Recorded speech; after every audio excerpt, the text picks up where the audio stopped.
अस्सलामु अलैकुम दोस्तों, हमारे चैनल पर खुश आमदीद। चैनल को सब्सक्राइब और वीडियो को लाइक करना ना भूलें। इस्लाम ने निकाह को एक पाकीज़ा और बाबरकत रिश्ता करार दिया है। शौहर और बीवी का ताल्लुक महज जिस्मानी ज़रूरत नहीं बल्कि इबादत और नेकी का ज़रिया भी है। नबी करीम सल्लल्लाहु अलैहि वसल्लम ने फरमाया कि जब कोई शख्स अपनी बीवी के पास जाता है तो इसे इस पर भी नेकी का सवाब मिलता है। इस्लाम ने इज़दिवाजी ताल्लुक के आदाब निहायत हिकमत के साथ बयान किए हैं ताकि ये ताल्लुक मोहब्बत, सुकून, पाकीज़गी और रहमत का सबब बने। सबसे पहला अदब यह है कि हम बिस्तरी से पहले अल्लाह का नाम लेकर दुआ पड़ी जाए ताकि ये ताल्लुक शैतानी असरात से महफूज रहे और अगर इस ताल्लुक से औलाद हो तो वो भी महफूज रहे।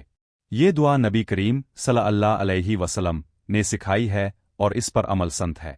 दूसरा अदब यह है कि शौहर और बीवी आपस में नरमी और मोहब्बत से पेश आए। नबी करीम सल्लल्लाहु अलैहि वसल्लम ने फरमाया कि तुम में सबसे बेहतर वो शख्स है जो अपने घर वालों के लिए बेहतरीन हो।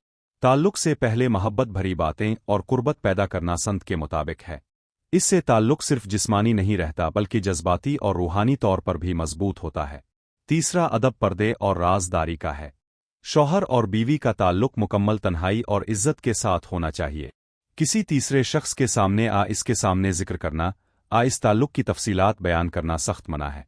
नबी करीम सल्लल्लाहु अलैहि वसल्लम ने फरमाया कि अल्लाह के नज़दीक सबसे बुरा शख्स वो है जो अपनी बीवी से ताल्लुक करे और फिर इसका राज जाहिर करे। चौथा अदब यह है कि हम बिस्तरी के वक्त किबला रुख ना हो और गुफ्तगू में गैर मुनासिब आबे अदबी के जुमले इस्तेमाल ना किए जाएं। फुक़हा ने वाज़े किया है कि ये अमल इबादत के दायरे में है, इसलिए इस दौरान भी अदब और वक़ार का ख्याल रखना ज़रूरी है। पांचवा अदब वक्त और कैफियत का लिहाज है।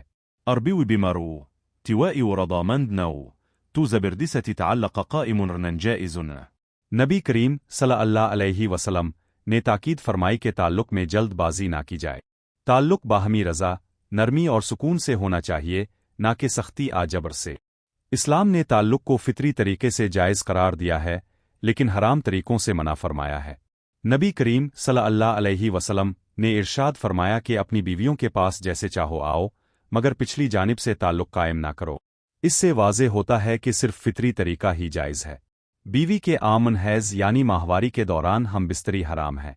कुरान में अल्लाह ताला ने फरमाया है कि हैज़ गंदगी है, इसलिए उन दिनों में औरतों से अलहदा रहो और उनके करीब ना जाओ जब तक वो पाक ना हो जाए।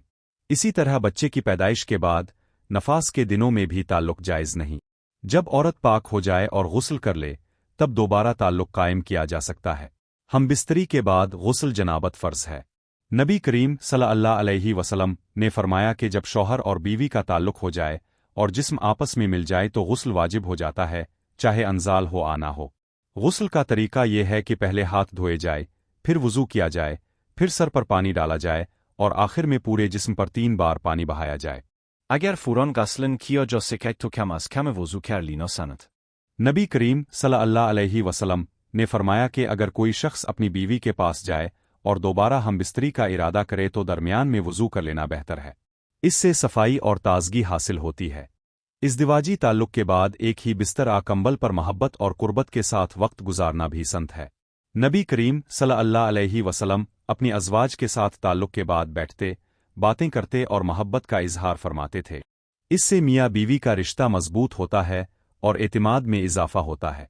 इस्लाम ने यह भी तालीम दी है कि इस ताल्लुक की तफसीलात किसी को ना बताई जाए। ये ताल्लुक मुकम्मल तौर पर राज में रहना चाहिए।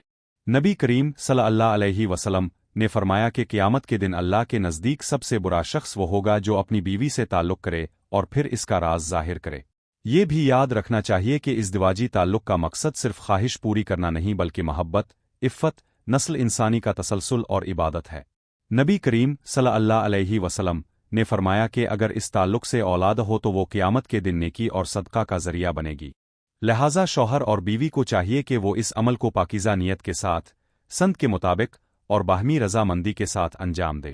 अगर ये ताल्लुक इस्लामी आदाब के मुताबिक हो तो ना सिर्फ दुनिया में सुकून और मोहब्बत का ज़रिया बनता है बल्कि आखिरत में भी अजर और सवाब का बाइस बनता है।